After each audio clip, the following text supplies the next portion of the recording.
Hi, my name is Mike Quinn, and this is the Ultimate Frontline Leadership Training Podcast. Today I'm going to be talking about two-way communication. Why two-way communication? Because it takes two.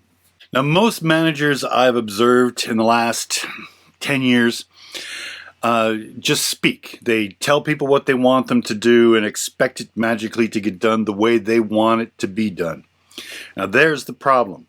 Communication, and I'm going to really simplify this down because when we took this in school, there were a lot of different parts: bones moving, messages, neurons firing, blah blah blah. I'm just going to break it down to the basic elements.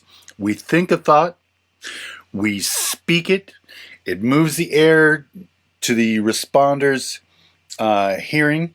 They receive the message, they think about a response or what that message means, they think about a response, then they send a message out to the sender. So now we have two-way communication. One person talks, the other person listens, the other person formulates a response, and then the first person listens, etc. And this is two-way communication. Now, like I said, this isn't really happening these days. People are just coming in and saying, hey, I need this over here, I need that done over here, I need this done over here, and it's all one-way communication. The problem with one-way communication is this. There's an example of, say, I go into my son's room, I look and see it's a mess, there's clothes all over the floor, there's toys all over the floor, the bed's not made, and he's sitting there reading a book. And I say, okay, good. I need this room to be cleaned up.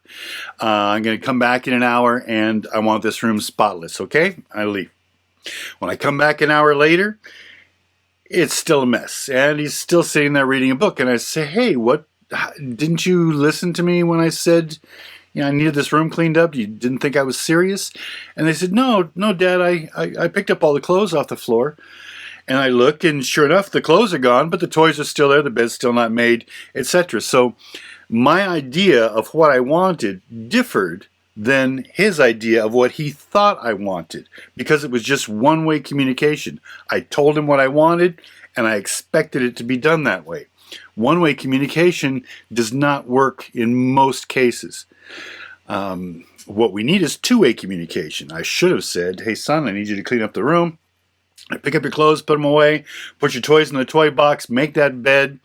Come on, I need this to be done in an hour. I'm going to come back and take a look at it because follow-up is extremely important. Otherwise, he's not even going to stop reading his book. He's just going to continue on. So I tell him I'm going to be back in an hour, and I go. And when I come back in an hour, if it's not done that way, I'm going to ask him why. And he's thought, well, he's going to give me some kind of response. But the fact that I at least laid out toys, clothes, bed, at least told him more information than clean up your room. Well, that was a little bit better. But what I should have done was said, okay, I need the clothes picked up, the toys put away, and your bed made. Do you understand what I need from you when I come back in an hour? Yeah, Dad, I understand. Okay, can you tell me what it is I'm going to be looking for when I come back in an hour, just so I know we're on the same page on this? Yeah, I'm supposed to pick up my toys and clean my room. And I said, no. What are the three things I want you to do? I need to pick up my clothes, I need to put my toys away, and the other thing, I said, make your bed. Yeah, the other, make my bed. Okay, so tell me again what three things you're going to do when I come back again. I'm going to pick up my clothes, I'm going to put my toys away, I'm going to make my bed. Good. When I come back in an hour, that's what I expect to see. Now that is two-way communication. That's going to ensure not only that he's going to get the job done, but it's going to be done to my satisfaction, or at least in the ballpark. It's not going to be just only picked up the clothes, right? So that's why two-way communication is so important, because you can't just assume the other person knows exactly what you have in mind when you tell them to do something. So two-way communication is very important. Make sure that the respondee, the person you're talking to, is giving you the information that you just gave them back and knows exactly what you expect of them. So when you come back and it's all done, now you have something to celebrate. Now you can say, hey, that's a great job. Let's go get an ice cream or whatever. You can be positive about it at the end. Another way to do two-way communication is right before it happens. If you notice today, I'm wearing my Spinnaker sailing shirt. I managed a sailing school, 2 marinas for about 20 years. and I taught sailing a lot. And teaching sailing, my God, you learn a lot about teaching when you teach something for 20 some years. And I'll get to more stories about that later, but just the drive-by, hey, I need this to be done, and walking away and just coming back later to expecting it to be done is not very effective. Oftentimes as a manager, you're going to be teaching things. These are going to be either new things that the employee has never done or heard before, or they are things that they've heard before. They just need to be reminded again. Most of the most highly paid athletes in the world, the coaches spend a majority of their time just on the basics.